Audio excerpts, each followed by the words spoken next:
అంటే ఈ సృష్టి మొత్తం కాంతిమయం అండి, తేజోమయం. కాంతి నుంచే మొత్తం అన్ని వస్తువులు ఏర్పడ్డాయి. కాంతివంతమైన పదార్థాల్లో ఏవి ముఖ్యమండి? సూర్యుడు, చంద్రుడు, అగ్ని. ఈ మూడే. పగలు మనకు సూర్యకాంతి, రాత్రి చంద్రకాంతి లేదా దీపం. అగ్ని అంటే దీపమే, దీపం అగ్నే కదా. అందుకే పగలు సూర్యుడు అస్తమించేటప్పుడు తన తేజస్సుని కొంత అగ్నిలోనూ కొంత చంద్రుల్లోనూ కలిపేసి వెళతాడు అంటారు శాస్త్రంలో. అంటే అర్థం ఏంటంటే చంద్రుడు స్వయం ప్రకాశకుడు కాదు, సూర్యకాంతి కారణంగానే ప్రకాశిస్తాడు. అగ్ని కూడా సూర్యకాంతితోనే దీప్తం అవుతుంది. దాంట్లో ఉండే తేజస్సుని సూర్యకాంతినే అంటారు. ఈ మూడే కాంతులు లెక్క. లోకంలో ఉండేటువంటి వస్తువులు మన కంటికి కనపడుతున్నాయి కాబట్టి ఉన్నాయనుకుంటున్నాం, కనపడకపోతే లేనట్టే కదా. కనపడడానికి పగలు సూర్యుడు కారణం, రాత్రి చంద్రుడు కారణం లేదా అగ్ని కారణం. అంచేత సమస్త వస్తు రూపాలు కూడా సూర్య చంద్ర అగ్ని రూపాలలో ఉంటాయి. తేజస్సు లేనిదే పదార్థం లేదు. ఈ తేజోవంతమైన పదార్థాల్లో అత్యంత తేజోవంతమైనది బంగారం. దాన్ని సంస్కృతంలో హిరణ్యం అంటారు. అందుకని హిరణ్య గర్భ, తేజస్సును గర్భమందు దాల్చి ఈ సృష్టి అంతా ఒకే ఒక విష్ణువు భరిస్తున్నాడు. మొత్తం ఉన్నది తేజస్సే. వస్తువులు అనేది మన విభాగం వల్ల తోస్తున్నాయి, అంతే తేడా. అందుకే మీరు ఫోటో తీసినప్పుడు గమనించండి, ఒక కిరణాలు మన మీద ప్రసారం అయ్యేలా చేస్తారు. అక్కడ మనిషి ఎక్కడ అడ్డం వస్తాడో ఆ మనిషి బొమ్మ అక్కడ పడుతుంది, మిగిలిందంతా కిరణాలే. ఆ మనిషి అడ్డం రాకపోతే అక్కడ కూడా ఉండేది కిరణాలే. అప్పుడు కూడా కిరణాలు ఏం జరిగాయి? మనలోకి వెళ్ళే, శరీరంలోకి వెళ్ళే కిరణాలు. అందుకే ఫోటో ఎక్కువ సార్లు తీయించుకోకూడదు, ఎక్స్రే అసలే తీయించుకోకూడదు. ఇటీవల డాక్టర్లు కూడా చెప్పారు, ఓహో ప్రతిదీ స్కానింగ్ అని వెళ్ళిపోకండి, బతుకంతా స్కానింగ్ అయిపోతున్నారు.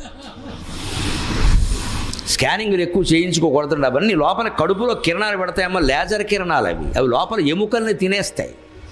మనకి ఇవాళ ఈ ఫోటోలు చూడడానికి అన్నీ బాగానే ఉంటాయి. ఇంత స్కానింగ్ తీయడమును 2000 కొట్టేయడమును ఏమీ లేదు. ఏమీ లేకపోవడం 2000 ఉన్నాయి కదా.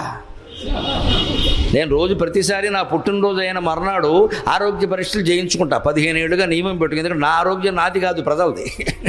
అందుకే బోళ్ళంత మంది బాధపడతారు పాపం. అందుకే నేను చేయించుకుంటా, 15 ఏళ్ళుగా పెట్టుకుని పుట్టినరోజు మొన్న వచ్చింది కదా, రేపు ఇంటికి వెళ్ళగానే ఖచ్చితంగా ఆరోగ్య పరీక్షలు చేయించుకుంటా. మాకు అక్కడ హైదరాబాద్లో ఓ డాక్టర్ గారు ఉన్నాడు, ఆయన దగ్గరికి పెడతా. ఆయన పాపం వరుసగా నాకు చేస్తున్నాడు. మొన్న 2 ఏళ్ల క్రితం ఓ మాట అన్నాడు, పరీక్షలు ఏవో చేశాడు. చేసిన తర్వాత 4000 కట్టండి అన్నాడు. కట్టేశాను, అయిపోయాక ఆయన అన్నాడు, ఏమిటోనండి 4 ఏళ్ళుగా చేస్తున్నాం, ఏమీ దొరకలేదు అన్నాడు. 4000 దొరికాయి కదా అన్నాను.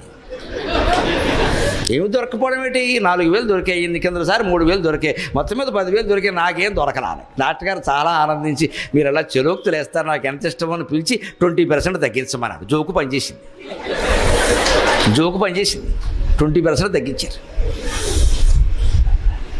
ఏం దొరకపోవడం అంటే దొరుకుతున్నాయి కదా, డాక్టర్లకు దొరుకుతున్నాయి. స్కానింగ్ వల్ల ఏమీ లేదని చెబుతున్నాడు, మన దగ్గర 2000 కొట్టేశాడు. ఏమీ లేని దానికి 2000 ఎందుకు? ఈ స్కానింగ్లు, ఎక్స్రేలు, చివరికి ఫోటోలు కూడా. ఇవాళ సెల్ఫీల పేరు మీద, రకరకాల పేర్ల మీద ఫోటోలు దిగుతున్నారే. ప్రతి ఫోటో నీలో ఉండే కొంత శక్తిని హరిస్తుందమ్మా. ఎన్ని ఫోటోలు దిగుతావో దిగి ఆలోచించుకోండి. ఫోటోలు ఎక్కువ దిగడం అంటే మన ఆయుర్దాయాన్ని మనం క్షీణింపజేసుకోవడమే. ప్రతిదీ కిరణాలు లోపలికి వెళ్ళాయి. సరిగ్గా కాంతి స్వరూపం మనది. ఆ కాంతి మన మీద పడింది. మన చర్మం మొత్తం ఎలా ఉందో అలా కణాలు వచ్చేసేయంటే ఆ కిరణాలు లోపలికి వెళ్ళాయి. లోపల నుంచి దాటుకుని బయటికి వెళ్ళాయి. కాంతి ప్రయాణం చేస్తుందండి మనిషి శరీరం నుంచి కూడా. ఎక్స్రే ఎలా వచ్చింది? ప్రయాణం చేసింది. ఆ ప్రయాణం చేయడంలో ఎముక అడ్డం వచ్చింది. ఆ ఎముక బొమ్మ అక్కడ పడింది. అడ్డం రాకపోతే కాంతే పడుతుంది కదా, అనుమానం ఏముంది? అంచేది మొత్తం ప్రపంచం అంతా వస్తుమయం కాదు, కాంతిమయం. అంచేది దేవుణ్ణి హిరణ్య గర్భ, కాంతిమయ వస్తువుల్లో హిరణ్యం ముఖ్యమైనది, బంగారం కాబట్టి. ఆ హిరణ్యము గర్భమందు కలిగి బంగారు కాంతితో ఈ ప్రపంచం అంతా నిండిపోయినవాడు. హిరణ్య గర్భో భూగర్భగా, మంచి మాట అది కూడా. భూగర్భగా, భూమిని తన గర్భమందు ధరించిన వాడు, పైగా భూమి గర్భమందు తాను ఉన్నవాడు. ఏదైనా ఒకటే. భూగర్భంలో కూడా దేవుడు ఉన్నాడా? దేవుడు సర్వాంతర్యామి అంటారు కదండి. ఎలా ఉన్నాడు దేవుడు అంటే? ఏం చెప్పుకున్నాం మనం ఇందాక? అన్ని వస్తువులకి మూలమైంది ఏది అన్నాం. ఇదో బల్ల అన్నాం. బల్లకి మూలం చెక్క, చెక్క మూలం మట్టి, మట్టికి మూలం భూమి, భూమికి మూలం అగ్ని నీరు, నీటికి మూలం అగ్ని, అగ్నికి మూలం వాయువు, వాయువుకి మూలం ఆకాశం. అన్నింటికీ మూలాల్లోకి వెళ్ళండి మీరు, పంచభూతాల్లోకి వెళతారు. దాని మూలం ఆకాశం, ఆకాశ స్వయం విష్ణువు. ఇది ఇనప కమ్మి అనుకున్నాం. ఇనుముకు మూలం మట్టి, మట్టికి మూలం నీరు, దానికి మూలం అగ్ని, వాయువు, ఆకాశం, ఆకాశ స్వయం విష్ణువు. ఇప్పుడు ఆకాశమే విష్ణువు అని అర్థమైంది కదా. భూగర్భక అంటే భూమి తన గర్భంలో ఉంది అంటే మనం తేలిగ్గా నమ్ముతాం. భూమి గర్భంలో కూడా ఆకాశం ఉంది. ఎలా నిరూపిస్తామండి? భూమి గర్భంలో ఆకాశం ఉంది. ఇది నేల అనద్దు మీరు, అందులో ఆకాశం ఉంది. ఎలా ఉందో తెలుసా? ఎక్కడైనా ఓ గొయ్యి తవ్వండి, ఒక అరగజంలో తవ్వండి, ఆ తవ్విన మట్టి పక్కనేయండి, మళ్ళీ ఆ మట్టితో పూడ్చండి. వీలు కాదు, కొంత మట్టి తేవలసింది. మనందరికీ అనుభవంలో ఉన్న విషయం ఇది. కూటిబిళ్ళు ఆడుకుంటూ గొయ్యి తవ్వినా సరే తీసిన మట్టితో దాన్ని పూడ్చలేరు మీరు. ఎంతో కొంత లోటు ఉంటుంది అక్కడ. ఖచ్చితంగా బయట నుంచి మట్టి తేవలసిందే. తీసిన మట్టి మీరు జాగ్రత్తగా ఒక్క రేణువు కూడా పోకుండా పక్కన ఏదైనా పెద్ద మైకా సంచి పెట్టి దాని మీద రేణువు పోకుండా వేయండి, ఏం పర్వాలా. మళ్ళీ ఆ గోతులో ఆ మట్టి వేయండి, అది లోపలికి వెళ్ళిపోయింది, కొంత ఖాళీ మిగిలింది. చిన్న గొయ్యి దగ్గర నుంచి పెద్ద గొయ్యి వరకు మొత్తం అనుభవం ఇది. నుయ్యి దవ్విన మట్టితో మళ్ళీ నుయ్యి పొడచలేం, సగమే పొడుతుంది, సగం మిగులుతుంది. ఆ మిగిలిందే ఖాళీ, అదే ఆకాశం. ఆకాశ స్వయం విష్ణు. ప్రతి ఉదాహరణ సులభమైన ఉన్నాయి, మనం కాస్త ఆధునికంగా దృష్టి పెట్టి ఆలోచిస్తే తెలుస్తుంది. అంటే భూమి అనుకుంటున్న దాంట్లో ఆకాశం ఉంది, నీరు ఉంది, భూగర్భ జలాలు లేవా? లోపల వాయువు ఉంది, వాయువు లేకపోతే నీరు ప్రవహించదు. బయట నీరు ప్రవహిస్తుందంటే వాయువు కారణం అండి. భూగర్భంలో కూడా జలాలు ప్రవహిస్తున్నాయంటే నీరే కారణం, వాయువే కారణం. అంటే భూమి ఎలాగో ఉంది, అందులో ఖాళీ రూపంలో ఆకాశం ఉంది, అందులో భూగర్భ జలాలు నీళ్లు ఉన్నాయి, జలాలను ప్రవహింపజేస్తున్న వాయువు ఉంది. భూమిలో అగ్ని లేదా? అగ్ని లేకపోవడం ఏంటండి? తవ్విన చోట ఎక్కడైనా పట్టండి, చల్లగానైనా ఉంటుంది, కొన్ని ప్రాంతాల్లో వేడిగానైనా ఉంటుంది. అంచేత పంచభూతాలు భూమిలో కూడా ఉన్నాయి, వాయువులోనూ పంచభూతాలు ఉన్నాయి, ఆకాశంలోనూ పంచభూతాలు ఉన్నాయి. అందుకే సృష్టి ఏర్పడిన విధానాన్ని ఒక రకంగా చెబుతారు వేదాల్లో. గొప్ప సైన్స్ అండి అదంతా. 5 భూతాలని 5 కాస్త ఏదో బిళ్ళ ఇంత ఇత్తడి సిబ్బి అనుకోండి, ఇంత మట్టి ముద్ద అనుకోండి, 5 ముద్దలు. ఆ సృష్టి నిర్మాణం ఎలా జరిగిందని శాస్త్రీయంగా చెప్పింది హిందూ మతం. దేవుడు ఇలా కూర్చున్నాడు, ఆకాశం రావాలి అన్నాడు, ఆకాశం వచ్చింది. భూమి రావాలి అన్నాడు, భూమి వచ్చింది. రాదమ్మా, ఆర్టీసీ బస్సు రావట్లేదు, ఆకాశం భూమి ఎక్కడి నుంచి వస్తాయి? ఈ కబుర్లు చెప్పొద్దు. ఈ గుడ్డి నమ్మకాలు, వ్యవహారాలు హిందూ మతంలో ఉండవు. హిందూ మతం పరమశాస్త్రీయం. సృష్టి అలా ఏర్పడిందని చెప్పలేదు. సృష్టి ఎలా ఏర్పడిందంటే పంచభూతాల నుంచి ఏర్పడిందని చెప్పారు. అది కూడా ఎలాగా?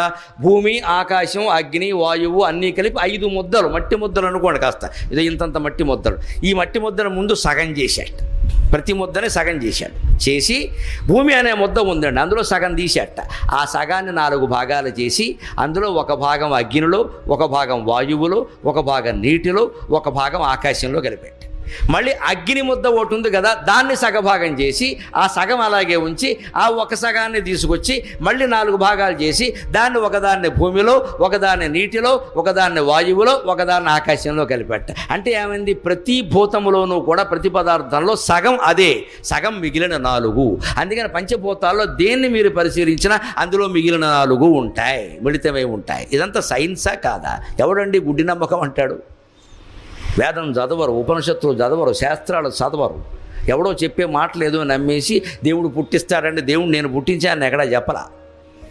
ఇలా ఏర్పడింది అని చాతుర్వర్ణ్యం మయా సృష్టం తస్య కర్తారమపి మాం విద్యకర్తారం అవ్యయం. స్పష్టంగా చెప్పాడు. అన్నీ చేసింది నేనే అని అంటున్నారయ్యా, అన్నీ చేసింది నిజంగా నేనే, కానీ ఒక్క మాట చెబుతున్నా రహస్యం, నేనేం చేయలేదన్నాడు. తస్య కర్తారమపి మాం విద్యకర్తారం అవ్యయం. వాటికి చేసింది నేనే అయినా నేను చేయలేదు. చేసింది నేనే అంటావు, చేయలేదంటావు అంటే నేను చేశానని మీరు అనుకుంటున్నారు కాబట్టి నేను చేశానంటున్నా, కానీ నిజానికి వాటికి మీద కర్తృత్వ భావన నాకు లేదు.